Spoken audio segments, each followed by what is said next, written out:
Morning, good day, good afternoon, good evening. Welcome to the third day of the Life in Kyrgyzstan annual conference. It's a pleasure to have you. Я хотел бы поприветствовать всех участников этой встречи. У нас Systems in Kyrgyzstan. My name is Tilman Brück. I'm the principal investigator of the Life in Kyrgyzstan study. And we already heard about food security and related issues earlier in the conference. Today we have three very focused presentations by various colleagues. First, Oscar Diaz from the International Development and Security Center in Berlin will present the preliminary findings of an impact evaluation of a school food program implemented by Mercy Corps in Kyrgyzstan. And I'm glad to say that Uma Kandaleva from Mercy Corps is also present, so welcome to her as well. Then we will have a presentation by Damir Esenaliev of IGZ and ISDC in Germany on intra-household distribution and intensity of food insecurity in Kyrgyzstan using some LiK data and from the food insecurity experience scale, of which we heard something from FAO yesterday, so that's also very pertinent. And last but not least, Gulnara Djunushalieva from the University of Central Asia will present about technologies in the food industry of the Kyrgyz Republic, which is an important topic for the development of the sector, but also then of food security in Kyrgyzstan and moving the sector along in its development. So three very important and interrelated topics, all to do with food and food security and food technology. I'm really looking forward to it. We have 90 minutes for the whole session, so about 20 minutes from each of the three presentations. If at the end of a presentation there's some technical questions, please feel free to raise them in the chat. I'll be monitoring the chat. There is simultaneous translation. Many thanks already to our excellent interpreters for providing that service. You can click on a button at the bottom of the page if you prefer to listen everything in English or everything in Russian. The presentations will be, I think, twice in English, once in Russian. So there may be some need to change if you're not bilingual. And I think that's it in terms of public service announcements. I hope you enjoyed the session. And I hand over to Oscar for kicking us off. And Oscar, feel free to unmute and to share your screen and do all those things. Thank you, Tilman, for the introduction, and hello, everyone. I hope you are seeing my presentation. Yes, not yet in full mode, if you can still max it. Yeah. But there you go. That works. Excellent. Thank you. Over to you. Perfect. So my name is Oscar. Hello to everyone. I'm going to present Food for Education. Our research is about whether school-based nutritional assistance programs can foster child learning. The main motivation is that there are still substantial challenges in early childhood nutrition and learning, and school-based nutritional assistance programs have become a key form of intervention that has been implemented for governments around the world.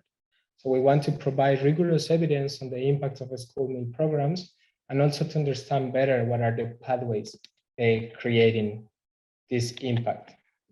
We will build our research around the Food for Education program in Kyrgyzstan. This is a multi-component nutritional assistance program that was implemented by Mercy Corps. Its core component is school meals provision. And this is going to be the core component of the presentation too. But the program had also key additional components that aim to improve or to have a positive effect on social and behavioral change in terms of nutrition knowledge, hygiene, and reading attitudes. The main pathways how the program could have impact could be summarized in two: nutritional channels and in economic incentives. So in nutritional channels, we have that school meals could improve nutrition, could reduce short-term hunger of the students while they are in school, and all this could provide them with better health. All of these being foundations of learning. But another channel how the program could have also impact is through economic incentives. So parents having higher incentives to send children to school because of the school meal, having to worry less for and being able to relocate their budget because of the school meals, and maybe children also having more motivation to go, going to school because they feel appreciated that there is a school meal in a school. So we're going to build a research around 3 specific research questions, and what I'm going to try to do in this 20 minutes is to answer these 3 research questions. The first one is, what is the status of nutrition and learning in Kyrgyz households? The second question is, how the nutrition and learning indicators or outcomes evolved during the COVID-19 pandemic? And we're in a privileged position to answer this question. I'm going to explain this later. And the third research question is whether we can find some impact of the nutritional assistance program, the school meal programs, on child learning. So to understand better how the research happened, this is a timeline of the Food for Education program and also our data collection. The Food for Education program in Kyrgyzstan started in 2012, and up to 2017, it had covered 154 schools. Our research built in 2 expansions of the program that happened in September 2018 and in the beginning of the 2018-2019 academic year, and the beginning of the 2019-2020 academic year. So in September 2018, the program was expanded in 139 additional schools. And then 1 year later, there was a second expansion of the program in 200 additional schools. It was after the second expansion of the program that we collected our data between December 2019 and February 2020. We collected data for 3,000 students from 1st and 2nd grade, and also from their caregivers. And then 1 year after, 1 year and a half after, one pandemic after, we also collect data for most of the students that were also in the baseline, but additional students for 4,500 children and their caregivers. Something to keep in mind to interpret the results is that our baseline data collection happens in the middle of the academic year, and our inlet data collection happens 1.5 years after, and this happened after the end of the academic year. So we're going to build a research about 2 quantitative methods. The first quantitative method is going to be an evaluation of the status and evolution of key nutrition and learning outcomes between surveys. How was the status of nutrition and learning in the baseline? How was the status, how it changed in the headline? And also we're going to build, to evaluate the impact of the program, we're going to use the difference in timing of the program rollout to estimate the impact. So again, there was a difference in timing. So some schools were intervened in 2018 and some schools were intervened in 2019. I will explain this in more detail later. We're also going to build a research around qualitative surveys. So 3 qualitative waves, research waves that happen before, between, and after the quantitative surveys. They're going to help us to validate and extend our findings and outcomes and mechanisms. Before going to the results and what we find in the data, to keep it with time, I want to stop and talk about the major disruption that happened between our surveys. So the graph in the left shows the school status in Kyrgyzstan during the 2019-2020 academic year and 2020-2021 academic year. So we see that the schools were closed due to COVID, or were also not fully open because of COVID. And the COVID-19 pandemic disrupted program implementation and disrupted, of course, especially learning for these students. And it also disrupted, it challenged our research design. Because it was a big shock that happened between our surveys, but it also gave us a privileged position because our baseline survey happened just before the start of the pandemic, and 1 year and a half later, we collected the online data. So we are in a privileged position to provide insights on what happened during this time in terms of nutrition and learning.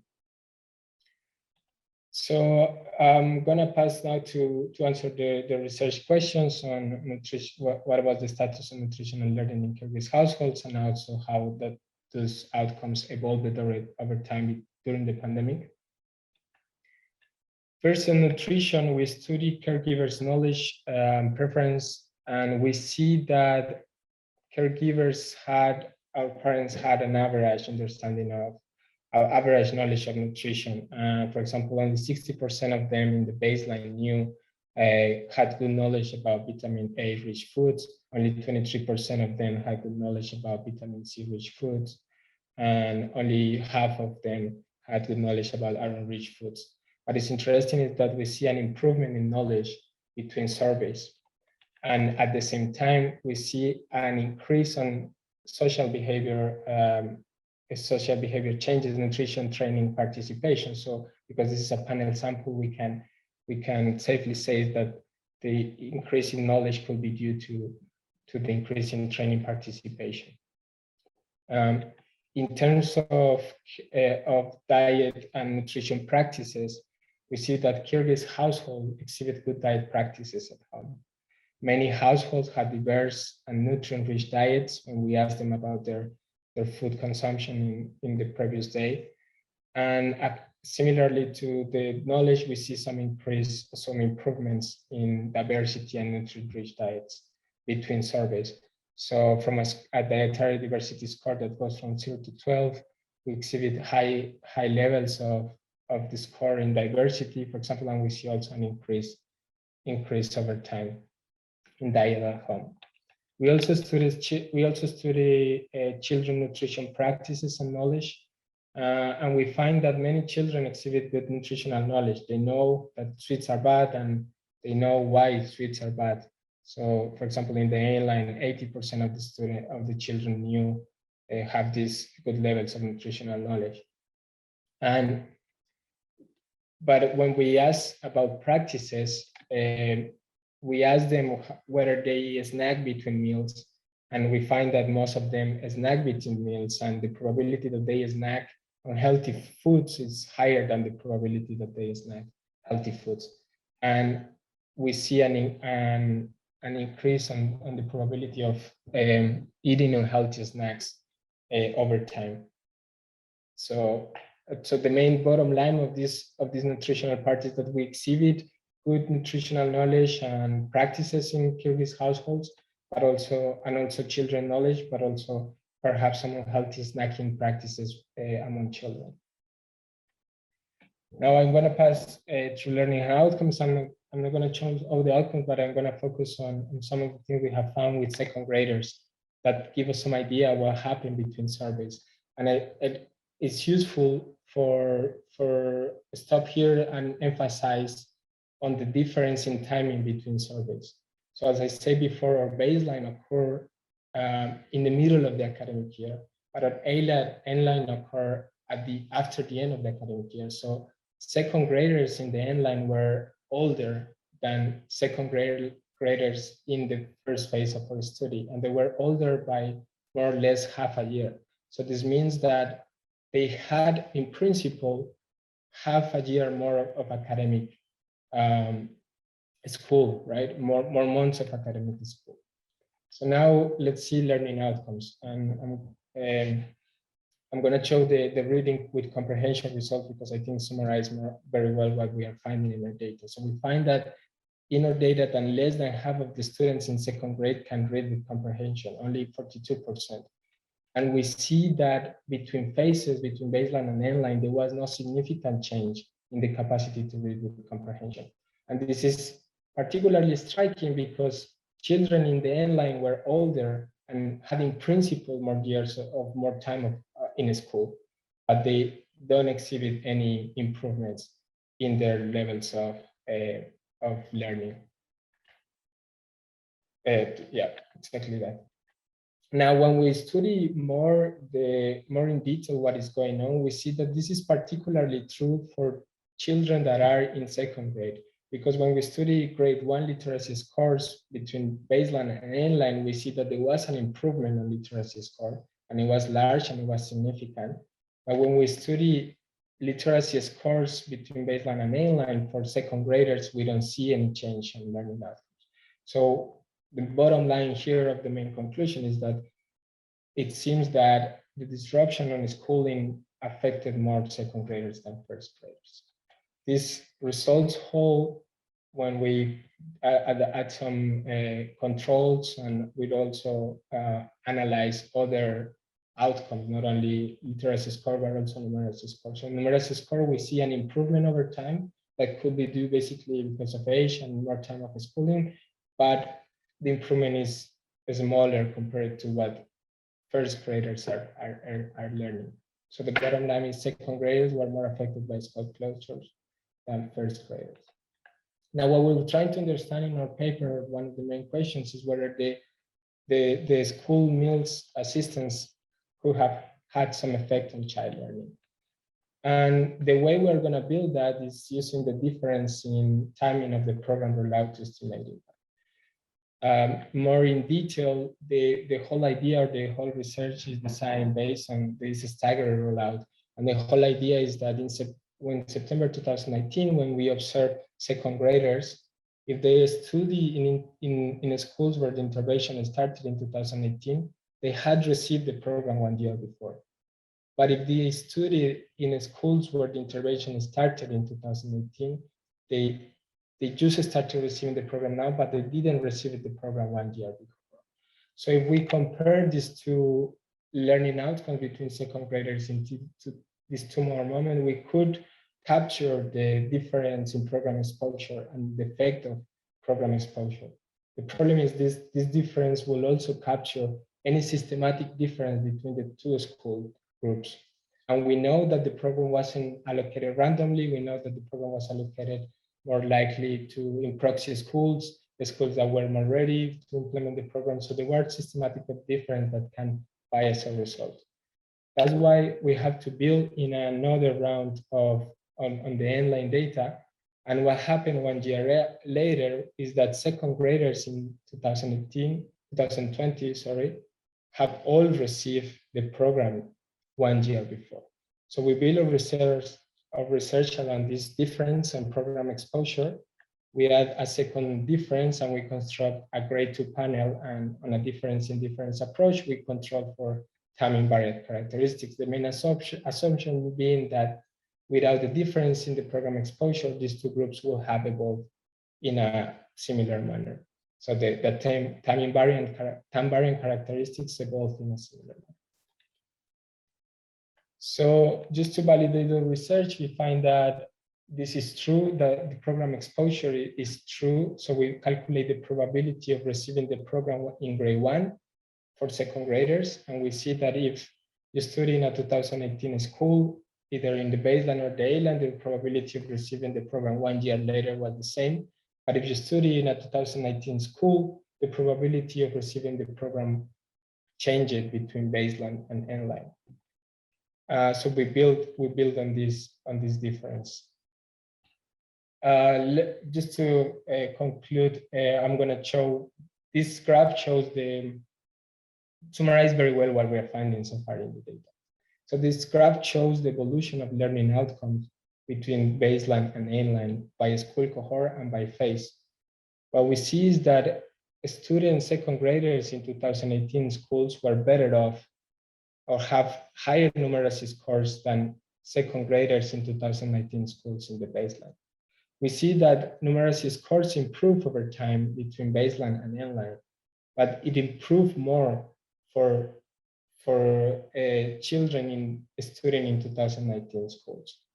This graph shows the slope of this difference starting from the same point, and then you can see the same graph, just that the second graph starts from the same point. And what it shows is that the trends are different in learning. So the improvements on learning were better for students in 2019 schools. What we see when we study literacy scores instead of numeracy scores is a deterioration of the results across time. But again, what we see is that this deterioration is deeper for students in 2018 schools. So they were better off in the baseline, they are worse off in the end line, but the deterioration happens worse for students in 2018 schools. If you want to see the comparison on the slopes, where we see that the slope is deeper or deterioration is bigger for students in 2018 schools.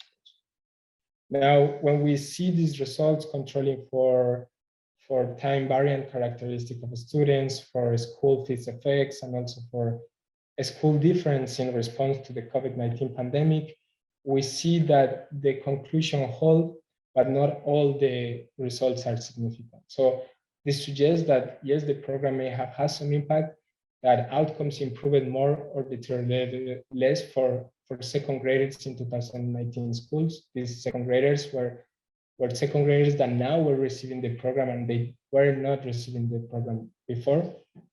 And we see only significant results for or learning outcome in inventory control cognitive skills. So I hope I'm good with time, but the main conclusion so far, this is still work in progress, but the main conclusions that we have seen so far is that there are good nutritional practices in Kyrgyz households, and we don't see evidence that they were affected by the pandemic. We see that caregivers improving nutritional knowledge due to the training in the nutritional training. We see also evidence of learning outcome losses due to COVID-19, and we are in a privileged position to provide insights on this. And especially these losses in learning outcomes are big for second graders. Our preliminary findings suggest a positive, but not significant impact on learning of having received the Food for Education program 1 year before. But again, this is a study in construction, and it has been challenged by this big shock that we experienced between the baseline and endline, the COVID-19 pandemic and school closures. So I hope I was good with time. Thank you. We appreciate any feedback. There now are by email, and any clarifications on the research are more than welcome.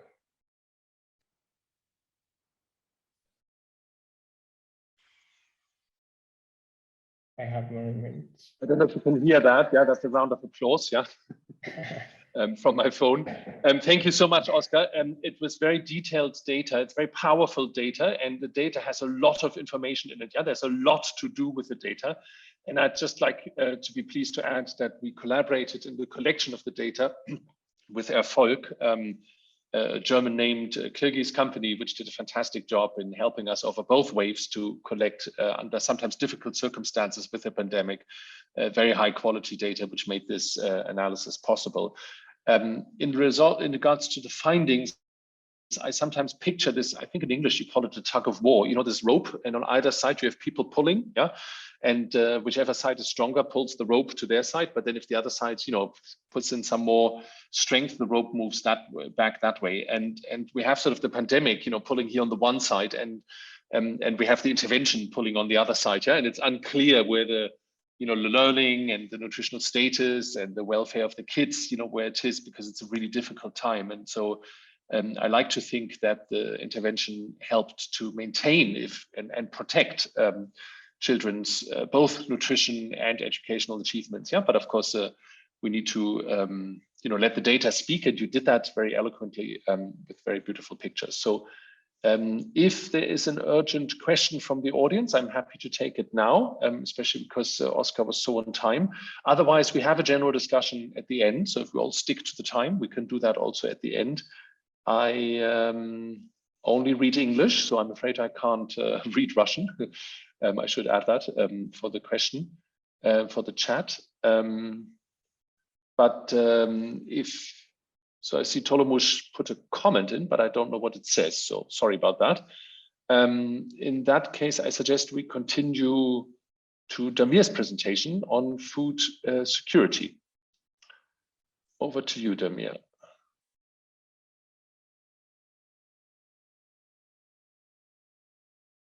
That's looking good, thank you.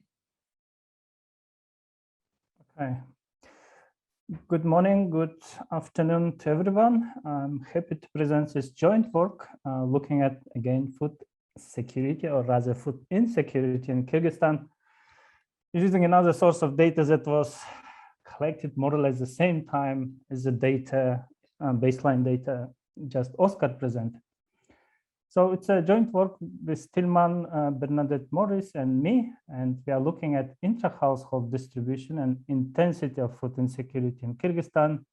We use FIES, which is Food Insecurity Experience Scale, that something was presented yesterday, by colleagues from FAO, and we already had exchanged our slides to maybe talk more about differences and similarities and findings of our studies that were seemingly done more or less in a very close time period. So what follows for you is this. So we want to motivate why we're doing it, go a little bit to history and data validation process of data, show you the data and sample size, and go to essence of what we are doing. Prevalence of food insecurity, intra-household distribution and intensity are something we believe brings a bit of innovation to this field, and we hope to contribute to more or less knowledge about food insecurity, but in a microscopic intra-household distribution. Okay, let me start saying a bit maybe repetitive from what we were presented yesterday. If you attended that session in the morning, that food insecurity experience scale of FIES, which I'm going to use from now on, is a SDG indicator. So we use this data to see whether we are reaching our targets or not over time. And it measures the prevalence of moderate and severe food insecurity in a population. And it's one of the first that internationally comparable at individual and household levels. The map shows dark colors, more or less countries where food insecurity is an issue. And as we see, it's in Africa and some countries in Asia. So just a bit of history. So this indicator was created by FAO. The project started in 2013, and it's a subjective measure. Yeah, and we ask people directly when they collect data, and it is based on a more or less kind of scale-based ways of identifying food insecurity. It's a character. So we tend to start worrying about food, and then changing diets, making the food last longer, and definitely severe food insecurity means people not eating enough food. So it represents a shift from measuring food insecurity in calories and moving to measurements that include social, economic, and psychological factors. And what is very good that Gallup World Poll collected data from most countries globally in 2014, and that data source is resulted in very interesting studies globally and regionally. So as I said, this global Gallup data is used for many reports and academic research, looking at different aspects of how food insecurity is related, say, migration, political stability, marginalized groups, and gender. And definitely we want more in terms of data, and FAO recommends including this FIES because it's easy and cheap to include to existing household surveys, because it provides much larger sample size. It gives you much wider scope for conducting your analysis, and definitely in case of Life in Kyrgyzstan study, which we are going to present in a minute, is looking at intra-household differences. So what typical data FIES is based is asking more or less one person per household and assuming that food is distributed more or less equally across members. And we know from different outcomes, whether it would be assets or decisions or empowerment, that intra-household distribution is unequal. And it's definitely of big interest to look at very essential thing like food access within a household. Okay, coming to what is this exactly, this FIES. FIES is practically 8 questions of self-reported food behavior that are sequenced per degree of difficulty in accessing food. So this is the question we had in LiK survey. So the reference period is last 12 months. And we asked whether there was a time because of lack of money and other resources, not other reasons, that people were worried, didn't eat healthy food, ate few kinds of food, had to skip meal, ate less, ran out of food, hungry, and didn't eat whole day. And the typical response would be yes or no. And one of the innovations we tried to do in this wave of the data to ask also whether they did it 1 time, 2 times, or many times. So many times dimension brings us measurement of intensity of food insecurity, whether it's just couple of times, but maybe could be more. So highlighting that it's because of money and other resources that people didn't eat or didn't eat enough is very essential, because we know that people may do so because of health and religious reasons, and that's also one of the questions we have in our data. Okay, so before you start using data and presenting, you are advised by FAO to make a good check of your data. It should fit to Rush model, and there are a few statistics that point to outliers, unexpected response patterns, etc.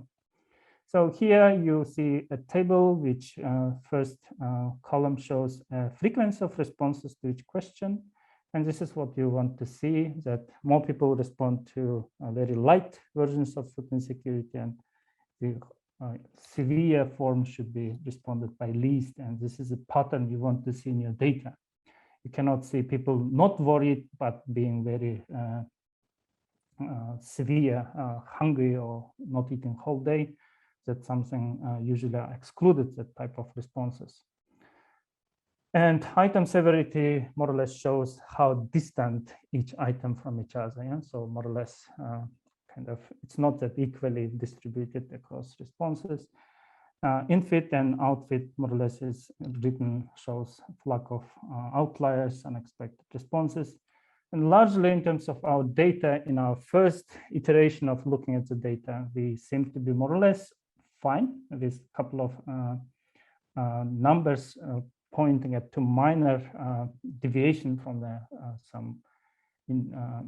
from the lines recommended. So, for example, the outfit for worried is higher than 2, and that indicates there are some unexpected responses.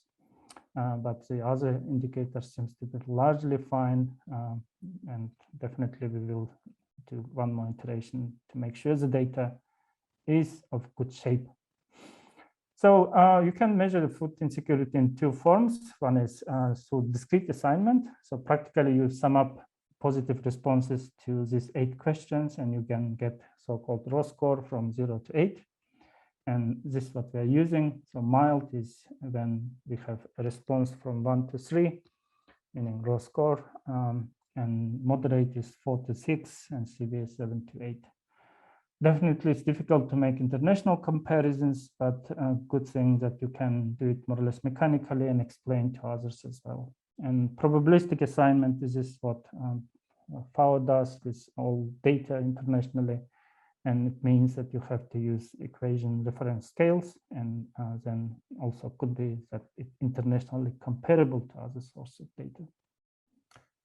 Now, one slide to coming to country background. Yeah, so Kyrgyzstan is not a country which we suspect has problems with food security.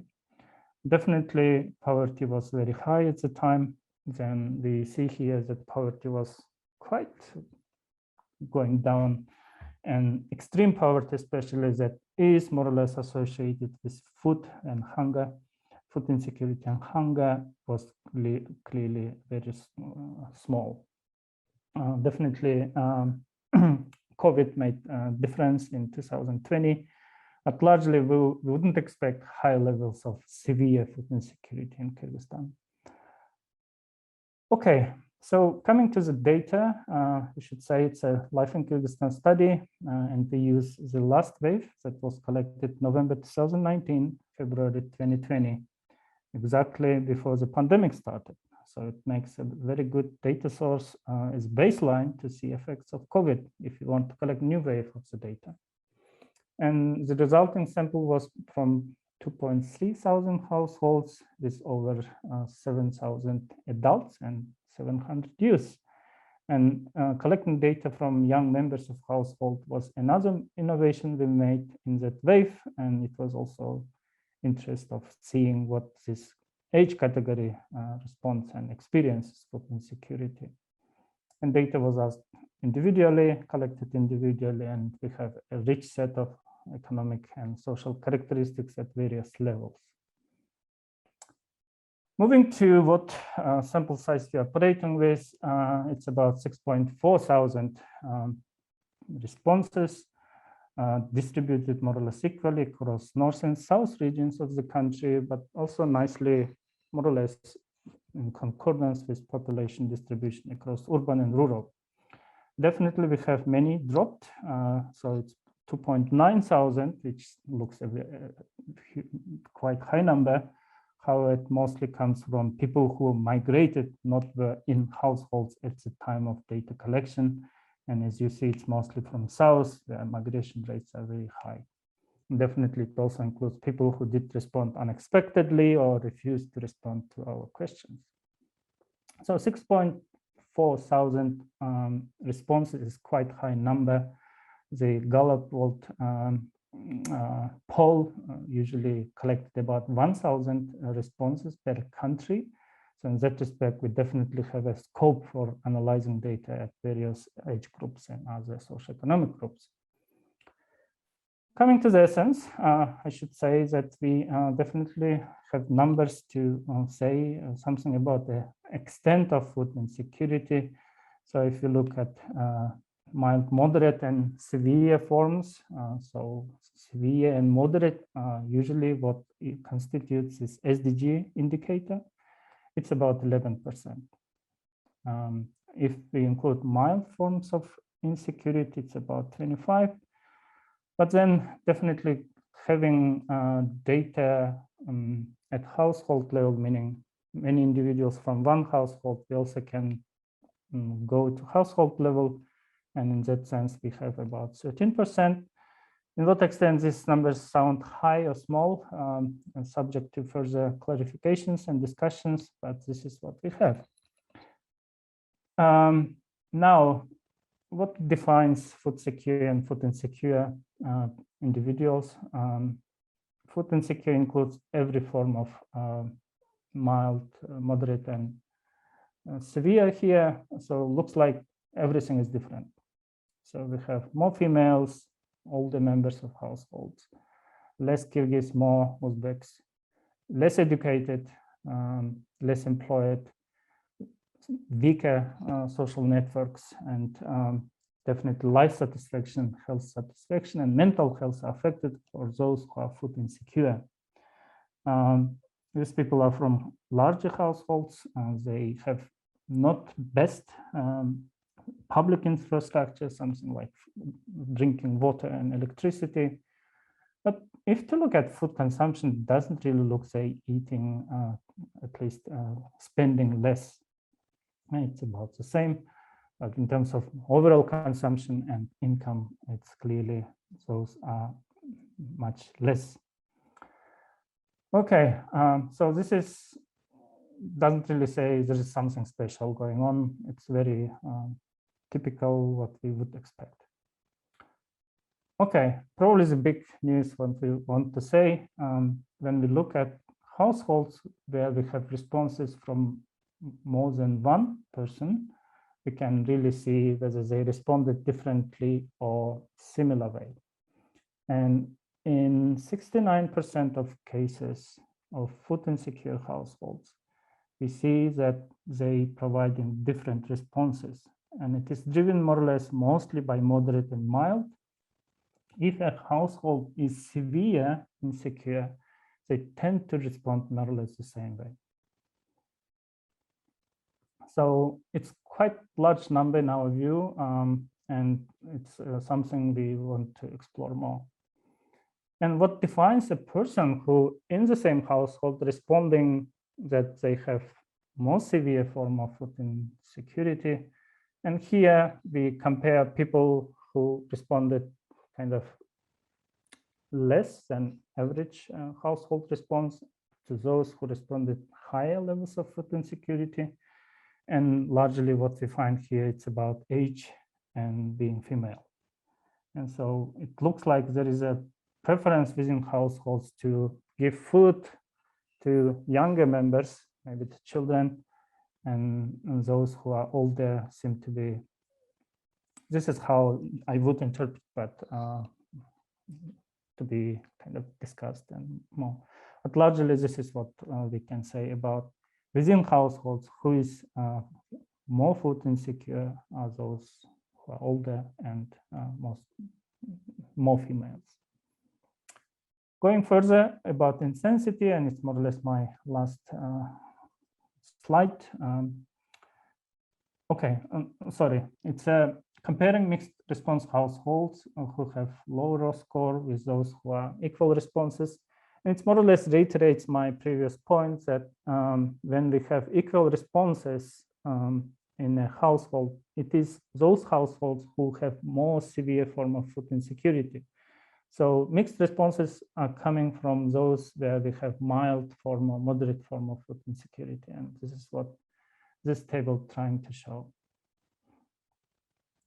And last point is about intensity, and it's exploiting that response to 8 questions when we ask one time, never, or never, one time, or many times.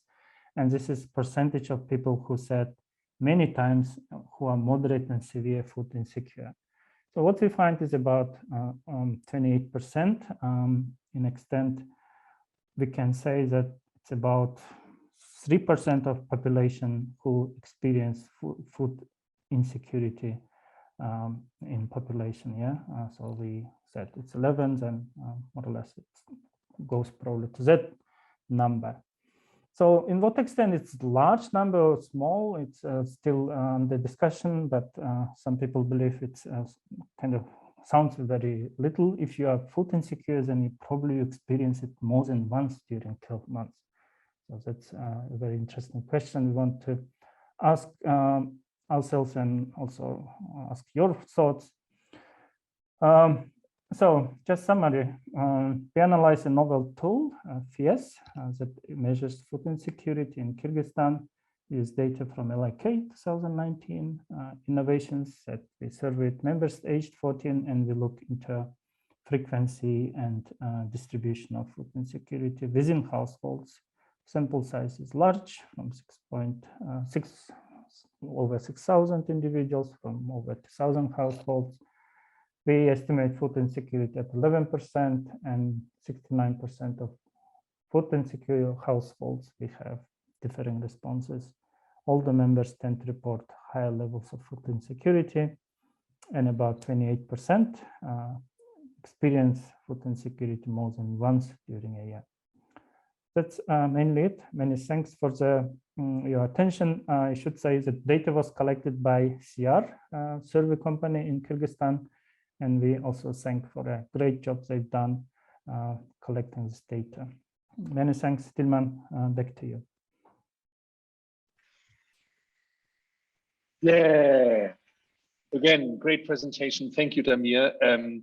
Really appreciated seeing again such excellent and detailed data, and I think it's important to study food insecurity in this sort of level of detail and nuance, because I think that's also a way towards policy interventions. You know, just realizing there's, I don't know, 10, 11% food insecurity, I think will not help in building either social safety nets that can help address this, or in making the agricultural sector, you know, more effective in allowing people, or indeed the labor markets more effective in allowing people to sort of, you know, get the sort of jobs they need to feed their families properly. Yeah.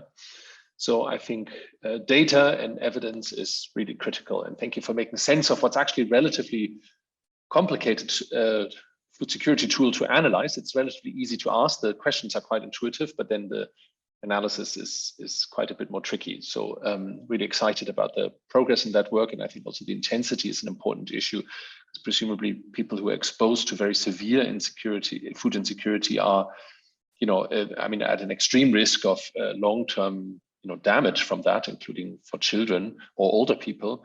Once you're chronically food insecure, then you are more at risk of disease, for example, and your mortality goes up. So that's both a sort of welfare concern, and it's a trap, perhaps, from which it's hard to escape. So again, thanks for that. Yes, and I think we can share the PowerPoint, right? There's a question in the audience. I hope all speakers are happy to share them. I don't quite know yet how we do it, but we will also share the presentations. We are recording these, and so we'll try to upload them soon. So that's indirectly a way of sharing the PowerPoint. And that way we can share these good findings. Okay. I hope everybody managed to solve their sound problems, which they were. I heard everybody well throughout. So hopefully that was just a decentralized challenge. With that, I'd like to invite Gulnara. Thank you for sharing the screen already. That's looking really good. So just a reminder, we're switching language now. For those of you who prefer to listen in English, please switch on your translation interpretation button at the bottom of the screen. And please go ahead, Gulnara. You have 20 minutes. Thank you. Thank you. Should I keep saying in this channel or should I switch?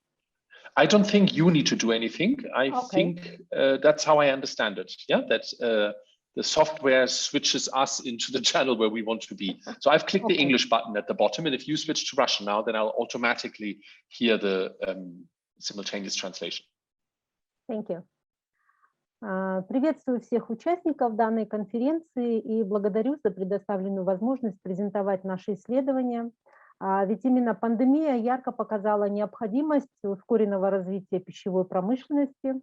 И мы можем сказать, что на уровне руководства страной есть понимание необходимости внедрения новых технологий, и целый ряд стратегических документов у нас есть. Вот один из них – это национальная стратегия развития Кыргызской Республики на 2018-2040 год, где они определили переход к промышленности нового типа. О чем они говорили? О высокотехнологичной, компактной и экологичной. При этом они также указывают, что время заводов-гигантов уже прошло, и теперь должны выигрывать умные мобильные предприятия, которые ориентированы на технологические решения. Указывая вот эти вот технологические инновации, во всех документах приоритет отдавался именно пищевой промышленности. Недавно, в марте 2021 года, прошло совещание министров сельского хозяйства Центральной Азии. Оно было посвящено инновациям в агропродовольственных системах Центральной Азии. И генеральный директор ФАО высказал такую мысль, что пандемия дает нам редкую возможность перезагрузить, переосмыслить и удвоить наши усилия, чтобы двигаться вперед лучше и экологичнее. Он подчеркнул, что необходимо создать агропродовольственную систему в целом во всей Центральной Азии и обеспечить доступ к достаточному количеству безопасных и питательных продуктов питания для всех. При этом особый упор был сделан на такие направления, как инновации, политику, инвестиции и инфраструктуру. Но со своей стороны министр сельского хозяйства, водного развития и регионального развития Кыргызской Республики Аскарбек Джаныбеков тоже отметил, что пандемия продемонстрировала уязвимость продовольственных систем Кыргызстана. И это действительно так. И здесь необходима безотлагательная необходимость внедрения новых технологий в этом секторе. Наши исследовательские вопросы следующие. Каков уровень технологичности производственного процесса предприятий пищевой промышленности? Каков уровень технологичности на протяжении всей цепочки добавленной стоимости? И какие проблемы связаны с развитием технологий на исследуемых предприятиях? Мы провели анализ литературы и статистических источников, который показал, что Кыргызстан, как страна с уровнем дохода ниже среднего, остро нуждается в иностранных и местных инвестициях. Также большую роль играет удаленность от международных рынков и небольшой внутренний рынок, что ограничивает развитие агропромышленных систем. Также экспорт сырья и продуктов с низкой добавленной стоимостью. Многие другие проблемы также были выявлены нами в процессе анализа. Национальный статистический комитет со своей стороны проводит ежегодно оценку инновационной активности предприятий по стандартам ОСР. Следует отметить, что в 2019 году, хотя уровень инновационной активности указывался на уровне 5%, но для предприятий по производству пищевых продуктов таких предприятий было всего 4 из 135 обследованных предприятий, которые приобретали машины, оборудование и программное обеспечение. Но в целом сам вот этот вот процент затрат составил всего 1,6 от всех затрат на инновации в 2019 году. Число предприятий, выпускающих инновационную продукцию, снижается и впервые опустилось до нулевого значения, вот как вы видите на графике. И при этом объем экспорта инновационной продукции тоже упал до нуля. Объем экспорта готовых пищевых продуктов показывает положительную динамику, но потенциал наращивания экспорта готовых пищевых продуктов достаточно большой, потому что на сегодняшний момент мы всего на 29% от экспорта продуктов животноводства и растениеводства вместе взятых выдаем вот такой готовый продукт. В настоящее время пищевая перерабатывающая промышленность включает в себя 18 отраслей, которые объединяют 273 действующих предприятия и более 20 тысяч занятых лиц. Молочную отрасль мы называем самой конкурентоспособной. Производство молока на протяжении последних 15 лет растет, достигло около 1,6 миллионов тонн в год, но на переработку попадает всего 2,5% произведенного молока. Это данные ITA. Важно отметить, что 98% молока производится в домохозяйствах. И когда мы говорим, что они производятся в домохозяйствах, есть еще целая сеть посредников до завода по переработке.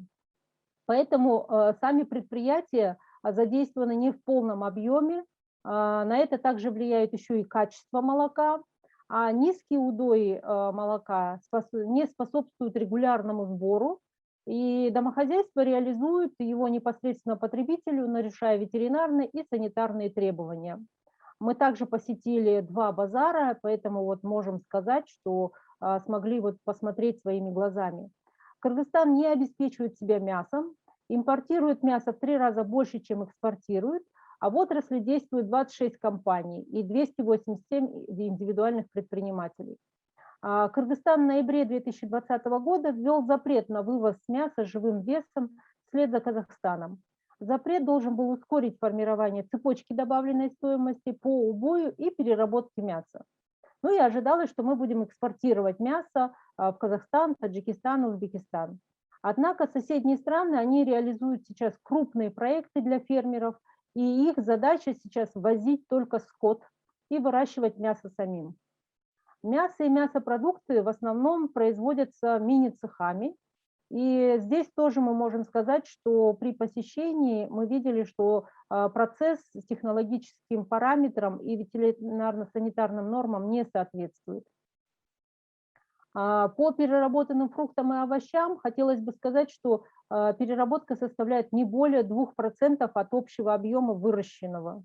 В настоящее время активно действует 27 промышленных предприятий и 110 мини-цехов.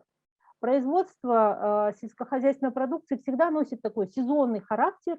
И вот, например, консервные заводы, они работают 2 месяца с полной загрузкой, а 6 месяцев они полностью останавливаются и простаивают.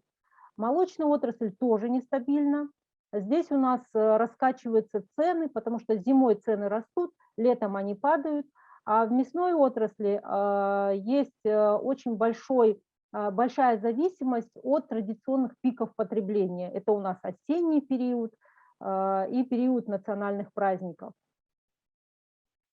В качественном интервью, которое мы провели, у нас было проведено 20 углубленных интервью с владельцами и руководителями предприятий молочной, мясной и плодоперерабатывающих отраслей.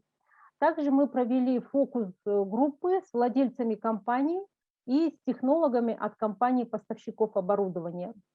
Так как все это проводилось в период пандемии, то в основном мы проводили личные интервью и изучали все материалы, которые были предоставлены нашими респондентами.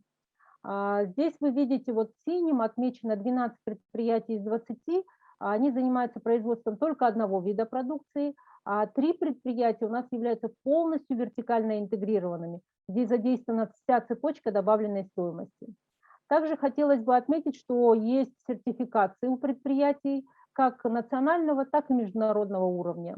А вот нижняя табличка показывает, значит, юридические формы и длительность работы предприятий, которые были охвачены в нашем исследовании.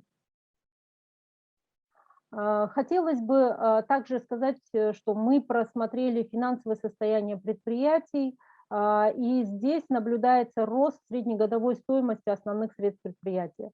Всегда технологическая компонента, она связана с основными средствами. Чем ее больше, тем лучше. Здесь мы увидели, что предприятия смогли нарастить к 2019 году почти на 31% по сравнению к 2015 году основные средства. При этом коэффициент износа тоже растет и приближается уже к границе, но все же коэффициент обновления, он в 2 раза больше коэффициента выбытия, поэтому динамика, в принципе, хорошая. Фондоотдача составляет примерно 1,4 сома выручки на единицу стоимости основных средств. Это практически ближе к нижней границе. Фондовооруженность показывает положительную динамику и растет. Это говорит, что используются технологические решения. И вот это вот радует. В соответствии с классификацией ОСР, пищевая отрасль в целом характеризуется как низкотехнологичная. Если 29 лет тому назад у нас был модернизационный подход развития, и Кыргызстан считался аграрно-индустриальной страной, то теперь мы аграрно-сырьевая. В 1990 году в экономике республики 46% была доля ВВП в промышленности именно. А вот в 2014 она снизилась до 16,8%, а сейчас на текущий момент она подросла до 18%. В целом за период с 1991 по 1997 года производство резко сократилось на 86%, вы видите вот на графике, а производственные мощности пищевого комплекса, они снизились до использования до 20%. Таким образом, Кыргызстан откатился от модернизационного подхода, мы уже перешли к традиционному. А деиндустриализация, она должна была преодолеть такие недостатки, как однообразную специализацию производства и монополизацию производственного кластера. Ожидалось, что это поможет предприятиям переориентироваться на внутренний спрос, однако крупные хозяйства, колхозы и совхозы были разделены на мелкие частные хозяйства. С тех пор в Кыргызстане сельское хозяйство ведется в основном домохозяйствами. Респонденты отметили особо, что долгое время не применялись пестициды. В связи с чем можно сказать, что большинство хозяйств и фермеры были вынуждены вести органическое сельское хозяйство, где объемы производства были очень низкие.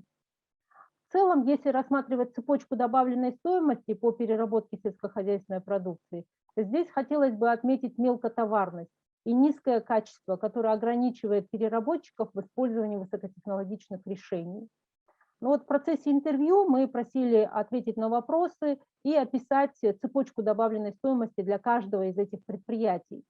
И респонденты отмечали проблемы с ирригацией, отсутствие технологий выращивания кормовых культур и производства сбалансированных кормовых смесей. Здесь же у нас выращивание КРС упиралось в технологии осеменения и ветеринарные услуги. Уход и откорм животных в большинстве хозяйств велся традиционными методами, а при производстве молока самая сложная проблема – это был сбор молока от многочисленных хозяйств и домохозяйств.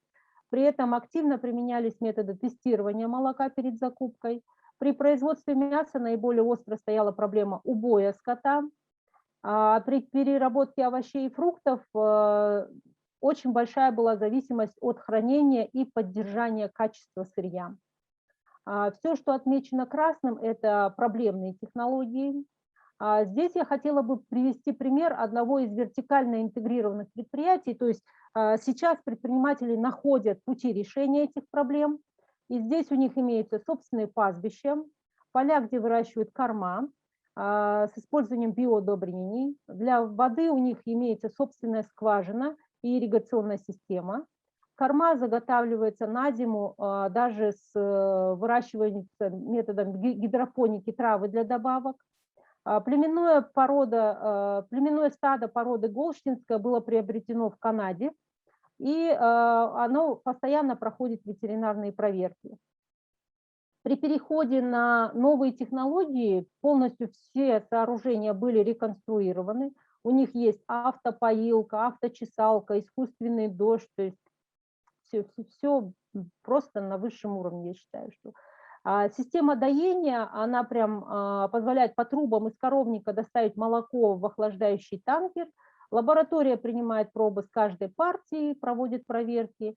А уже в марте 2020 года они приобрели производственную линию по выпуску сыра, айрана, творога и сюзьмы. Технолог от компании-производителя в течение 3 месяцев обучал сотрудников и отрабатывал рецептуру на сырье предприятия. Предприятие в целом производит упаковку сырья и распространяет в розничные сети по городу Бишкек.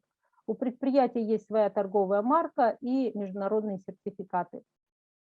Но это всего один пример из многих-многих, которые далеко-далеко отстают от этого. В фокус-группе мы классифицировали предприятия по изменению характера участия человека в процессе производства. В целом мы можем разделить их на 3 категории. Ручной труд – это предприятия мелкие, семейные, объемы производства малы, и используется ручной труд во всех процессах. В сезонный период они просто привлекают больше дешевых рабочих рук. Следующее – это механизация. Мелкие и малые предприятия, у которых объем производства растет вслед за спросом, они применяют механизацию только к отдельным процессам, так как предприятиям необходимо обеспечить выполнение объемов в соответствии с требованием заказчика.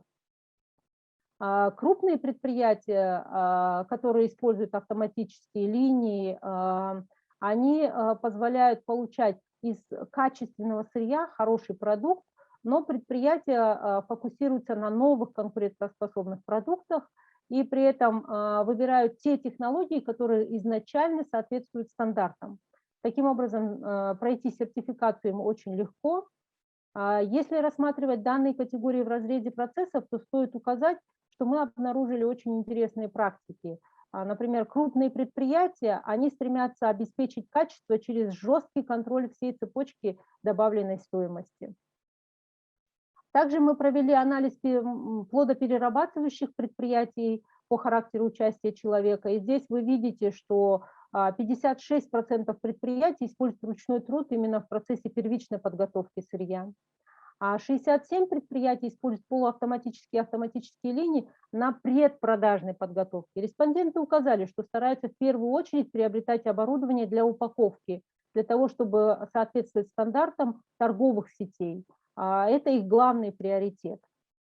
Те предприятия, которые были в нашем исследовании, мы также сделали анализ по характеру участия, и наиболее технологичными оказались предприятия по переработке молока. Анализ предприятий по переработке мяса показал, что предприятия используют в основном механизацию и большой объем ручного труда. При этом мы также хотели бы сказать о том, что четко разделить и сказать, что это только механизация, это только ручной труд, очень сложно из-за большого ассортимента. А предприятия по переработке овощей и фруктов активно используют механизацию, но при этом дешевая рабочая сила у нас в избытке в регионах. Я хотела бы показать вам именно вот эту табличку. Большинство работников пищевой промышленности Кыргызстана составляют женщины в возрасте от 18 до 55 лет. И респонденты указывают, что у них очень большая текучесть кадров. Мы обратили внимание на низкую заработную плату в южных регионах. Это только предприятия пищевой промышленности. И она составляет, например, около 3875 сомов в Баткенской области, при том, что средняя заработная плата по республике в 2019 году была 14 472 сома. Пока есть дешевая рабочая сила, которая позволяет снижать себестоимость производства, стремительного роста использования технологий не ожидается. В процессе глубинных интервью мы также просили респондентов указать проблемы. И тут у нас выявилась такая проблема, как доступ к информации. Она наиболее часто упоминалась респондентами. И здесь была дана детальная техническая, вот если крупным предприятиям нужна детальная техническая информация, то мелкие предприятия, они просто, руководители сталкиваются с элементарной нехваткой знаний, компьютерной грамотности, языковые барьеры, незнание терминологии. Вот, например, цитата. «Увидеть в интернете – это трата времени, так как у нас нет ни дистрибьюторов и технологов, кто может про это что-то знать. Лучше всего выставки, где можно все попробовать и пощупать». В реальности 60% респондентов указали, что активно посещают выставки промышленного оборудования не только в стране, но и за рубежом. Вторая по актуальности проблема – это наличие доступа к финансам, а вернее отсутствие собственных средств для приобретения оборудования. Технологи-дистрибьюторы указали, что мелкие предприятия не хотят брать кредиты на приобретение оборудования, и потребность в оборудовании они решают, привлекая дешевые рабочие руки, либо путем аренды оборудования. А вот средние и крупные предприятия, они готовы брать кредиты для модернизации, но у них отсутствует доступ к доступным долгосрочным кредитам. Особо актуально вопрос финансирования операционной деятельности у нас стоит по плодоовощной переработке. Здесь из-за отсутствия доступа к кредитным линиям, к средствам для закупа сырья, они несут большие потери. Реально в этом году около 4 предприятий закрылось только потому, что у них не было средств на выкуп сырья. Следующая проблема – это отсутствие инфраструктуры, особенно в отдаленных регионах. Здесь мы говорим и о системах канализации, и водоснабжения, электроснабжения, газоснабжения, транспортные пути. Слабая материально-техническая база и неразвитая инфраструктура, она ведет к тому, что предприятия не могут комплексно перерабатывать исходное сырье, и это приводит к дополнительным потерям и снижению безопасности и качества. Хотелось бы также указать, что есть большая доля перекупщиков, которые из-за отсутствия ветеринарного контроля приводят к высокому уровню теневого производства, например, мяса. Кыргызстан периодически сталкивается с введением карантина на ввоз продуктов, в частности молока, мяса, из-за неблагополучной ситуации с ветеринарией. Наше исследование показало, что Кыргызстан использует традиционный подход развития. Уровень технологичности производственного процесса предприятий пищевой промышленности, с учетом, что есть мелкие поставщики, которые используют механизацию и ручной труд, то у нас стремление к автоматизации процессов есть, но традиционный подход является целесообразным. Уровень технологичности на протяжении всей цепочки добавленной стоимости очень сильно разнится. Например, в молочной отрасли коров доят ручным трудом, а переработка ведется на крупных предприятиях с автоматическими линиями переработки и упаковки. Требуется выравнивание технологического уровня по всей цепочке добавленной стоимости, а так как Кыргызстан у нас сырьевая страна, то доступ к информации о технологиях и доступ к финансированию, они реально могут изменить расстановку сил. Если будет планомерное развитие, то можно будет выращивать и реализовывать экологическую и органическую продукцию, если при этом будет создан страновой бренд, доступ к инфраструктуре, сертификации независимой лаборатории, все это может способствовать выходу на рынки международные, получению каких-то иностранных инвестиций. Данное исследование будет продолжено в виде кросс-секторального исследования предприятий пищевой промышленности, и мы надеемся его презентовать на нашем следующем конференции LiK in Kyrgyzstan. Спасибо большое.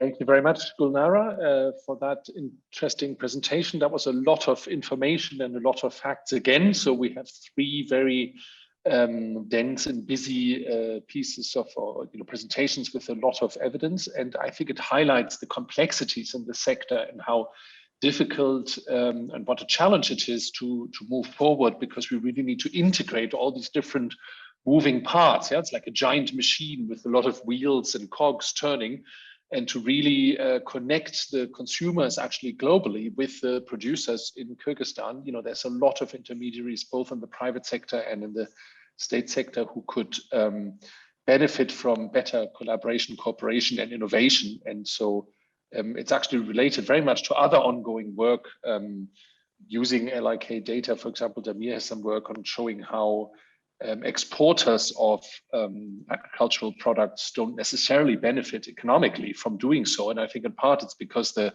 potential for higher value added to be passed through just dissipates, it just disappears in the process. And so I think what sort of economic theory would predict doesn't happen, because the institutions aren't there yet to support the farmers and the value chains. Yeah? So I think it's super relevant and super interesting, and I'm sure it will give a lot of room for discussion. I think we don't have a Q&A box as such, so either people could post, well, either in English or in Russian. If it's in Russian, I asked my colleagues to help. Damir and Gulnara will then pick it up, hopefully. So either post your comments and questions in the chat box, or raise your hand, or otherwise let me know that you would like to speak. We can then unmute you and allow you to speak. And then if you just maybe start your camera and briefly introduce yourself, then feel free to ask a live question as well to any of our three speakers.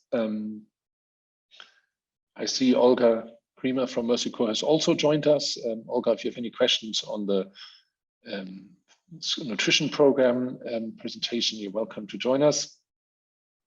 Hi, Tilman. Hi, everyone. Yes, I missed it completely. My apologies. Was in another meeting, but my question is, how did it go?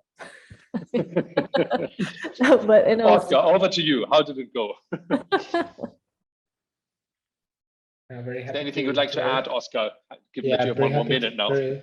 I'm very happy to share the presentation with you and maybe the recording, but in general, we were in a privileged position to see how the COVID-19 pandemic impacted students' learning, and also, well, we know it roped with the program implementation, but also interesting results on seeing how these schools where the program was implemented later kind of catch up with the schools that where the program was implemented first. So maybe some suggestive evidence that the program could have had some impact. Yeah, but I mean, a long presentation summarizing 1 minute. I don't know if Tilman maybe wants to add something on that. Well, I'm excited to see the recording. I know that you've recorded everything, which is very helpful. Thank you. But we are very excited with the data and the efforts that the Mercy Corps and ARPA did to collect this amazing data set. So what did you personally learn? Opportunity. Yeah, sorry to interrupt.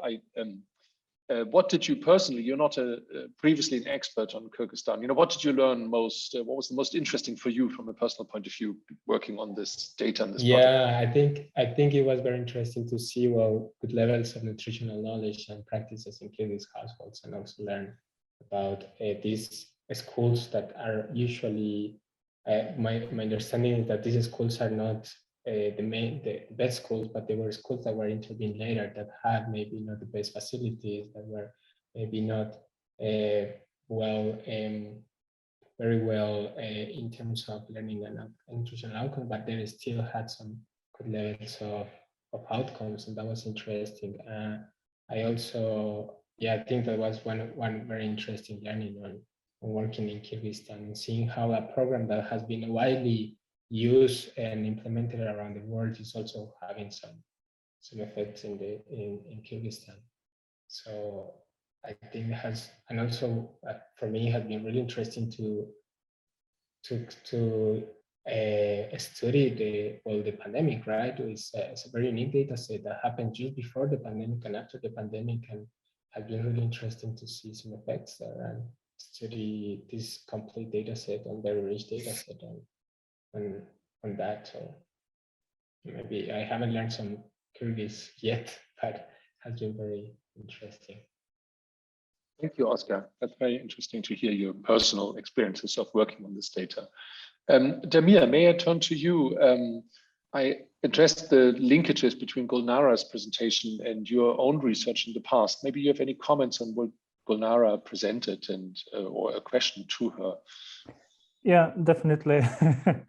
Gulnara, thank you very much. I was really thinking one of the slides mentioned about innovation or innovative products. How much do you see connection with this Eurasian Economic Union being member since 2015? And in what extent this sector is trying to say becoming more formalized, meeting all the standards? Because so far, and probably in the next session, Roman will be talking more about the effects of Eurasian Economic Union, that we don't see much benefit for the economy besides migrants who are now can easier go to Russia and work, because we hear from the news that some amount of products while crossing the border were stopped and sent back to Kyrgyzstan. And in what extent this whole membership in Union seems to be affecting this food sector in terms of becoming more formal, bigger, maybe more mechanized, more automatized. I don't know. What's your views? Thank you for your question. Actually, we expected, and our expectation was very high, that due to the fact that we are in one border and we don't need to go through the many technicality, our production companies will really grow. But from the technological part, I could say that the percentage of the equipment which come from the Belarus and Russia increased. We see that this is started to be more affordable, and plus we have the same language, like in Russian, all the equipment is available with the software which adopted already in Russia, Russian language, and etc. But this is only two companies which could say that they benefited from these opportunities. But in the rest of the companies, I don't have any information. From my personal point of view, yes, you are right. We still have lots of the problem with the exporting, for example, fruits, meat, and etc. products to Russia and to Kazakhstan, and this is the reality. The union doesn't really help in terms of we could see the real growth in the product exported to these countries. It's increased slightly, but not so dramatically as expected. And plus, you are right that right now we see every day that Russia doesn't allow to Kyrgyz exporters to move products to export products to Russia, and they return. And just 1 week ago, 40,000 tons of food and vegetables was turned back to Kyrgyzstan. And every day we have this type of a situation. When we're talking about the companies which were part of our research, I think that the next in the next our attempt we could try to cover this topic, and maybe we will get more information for you, specifically on this topic. But for now, this is, I could say that there is no much changes, and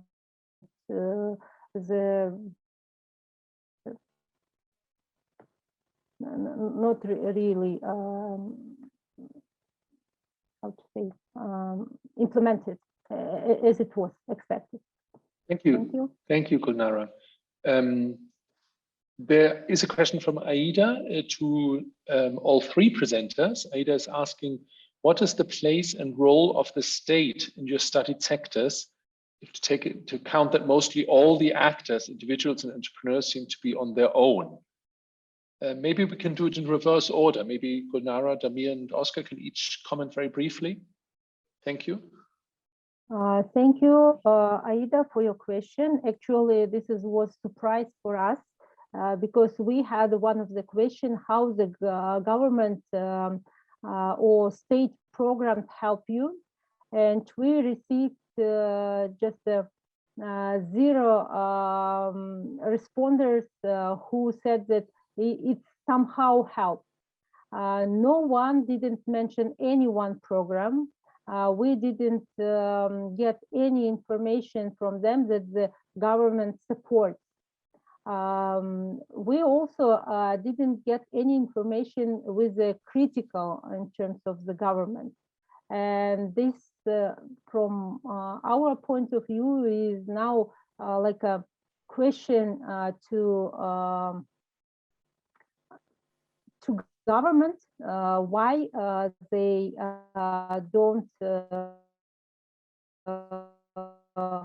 offer anything, because the documents, but still nothing was done for the real sector. Thank you.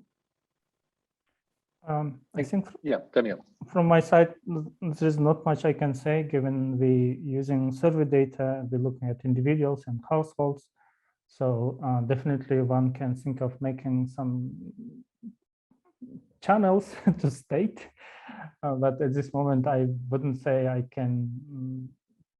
It was not really a focus, and definitely we can think about people who are, say, in public sector jobs and more or less informal sector, in what extent their food insecurity status is different, but largely I think our survey collects data from people who are not necessarily very close to public sector. So definitely something can be said, but it was not our focus. I cannot say much probably, but rather to Oscar, the connection with the state in this intervention was indeed probably very productive. Yeah, I think Damir, maybe you can help on that front. Understanding of the program. Like my understanding is that the program was implemented by Mercy Corp and then hoping that the government will take over, right? Yeah, that's the whole idea. Maybe Uma and Olga can help if they want, but largely this intervention, school meals, was definitely supported in many ways by government, because the time of help or intervention is quite short, for about 2 years. A bit more if there is a need, but largely there was a practically huge help to implement for the government the promise they made to population, namely giving food for small kids in primary grades. And it's the Mercy Corps and other UN organizations, namely World Food Program, helped enormously. Uma, would you like to add some more? Yes, please. Thank you very much. First of all, Oscar, thank you so much for the wonderful presentation. Really appreciate it, and really looking forward to get it to Mercy Corps team for internal discussion.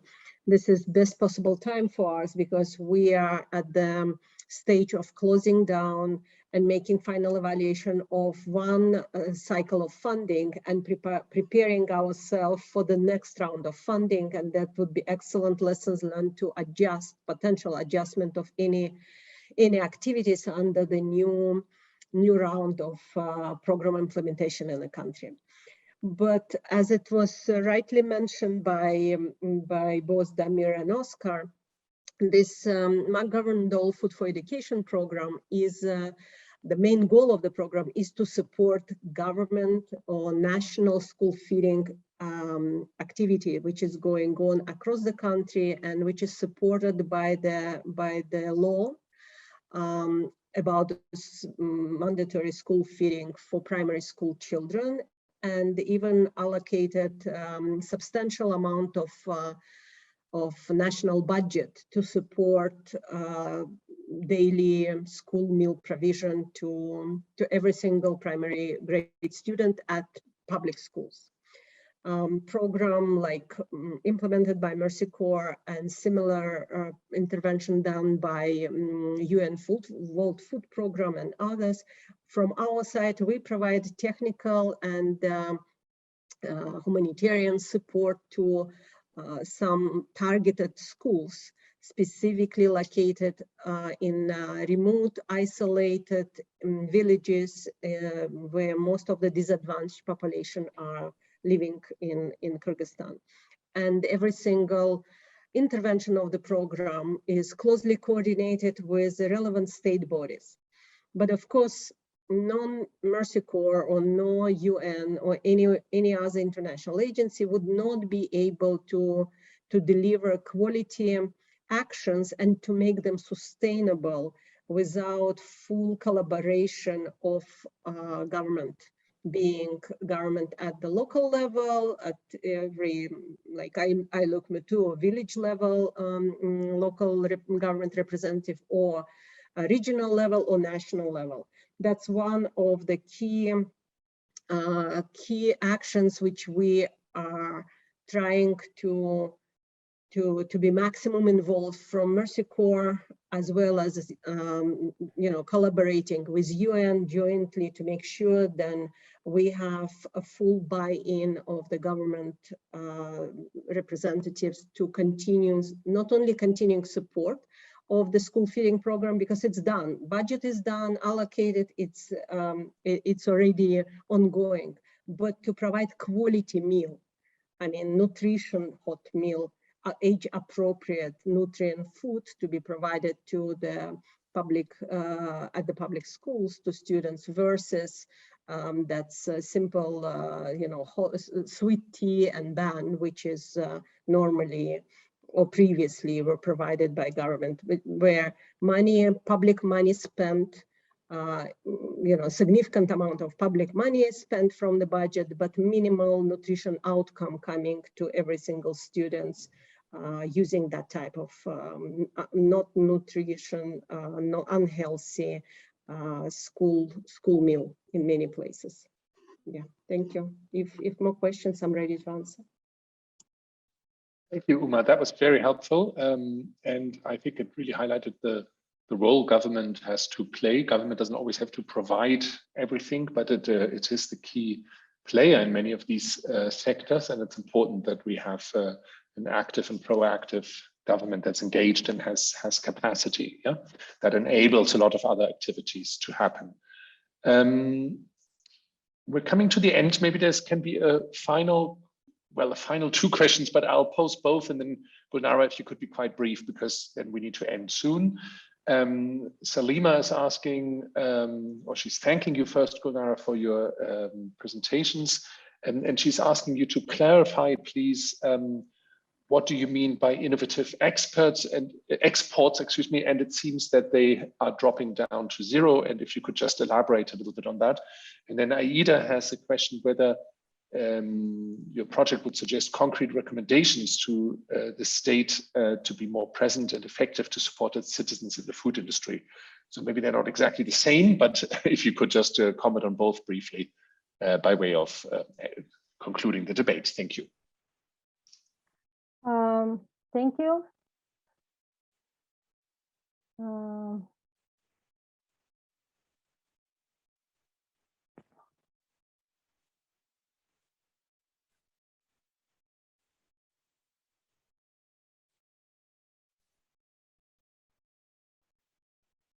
Can't hear you. Are you speaking already? No. Okay. Can you hear me? Not well, not as well as before. One moment. You seem... Now? There's a lot of background noise. I don't know if that's in the interpreter's office or Gulnara's. Try again, Gulnara, please. Not from my side. It's very muted, what you're saying. I don't think it's this microphone you're speaking into. Now? And if somehow somebody's making a lot of background noise, if you could please try. Okay. Try again, Gulnara. I think it's getting better. Try again. Okay, let's go ahead. Again. Go ahead. Yeah. Yes, good. Yeah, good. So what I demonstrate, this is one of the graph which is provided by the National Statistical Committee. And under the National Statistical Committee, we have OECD Innovation Index. And this relate to the number of companies which implement the innovation during a year.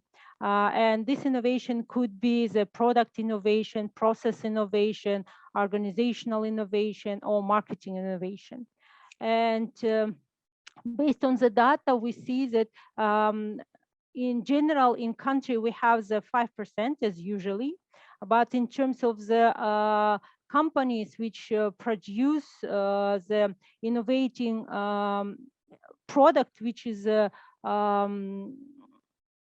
could be mean as an innovation products. Nowadays,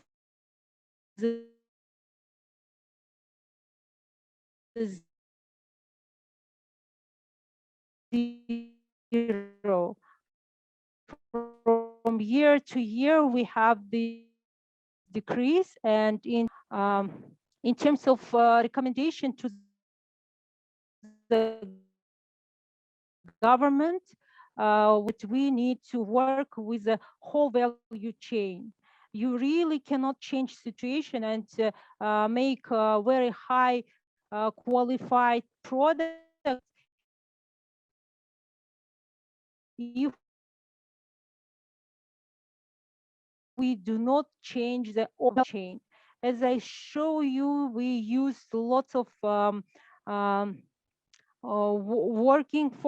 workforce, and this is not right in that way. And I think we need to change first this technological part as part of the whole review of the value chain in our country. Thank you. Thank you very much, Gulnara. I appreciate that. Sorry for everybody to some technical challenges, but I think we've managed now. That was a great session. Thank you all for pitching in on the food security and food sector in Kyrgyzstan. It's a very important one, I think, very important for employment rights, very important for people's well-being, very important for livelihoods. So very cross-cutting issues here, the role of the state, the role of data. We had many different topics to consider. Thank you for the 3 excellent presentations. Thank you to the whole team to make this possible. And now we have a short break, and then we resume in almost 30 minutes for 2 more panels to choose from. And I hope to see you in one of them, and stay with us. And next year we will continue this conference. So if you found it interesting, subscribe to LiK on Twitter or follow us elsewhere, and then we'll be in touch and we can invite you to the next sessions and the next conferences. Okay, see you in half an hour. Bye-bye, everybody.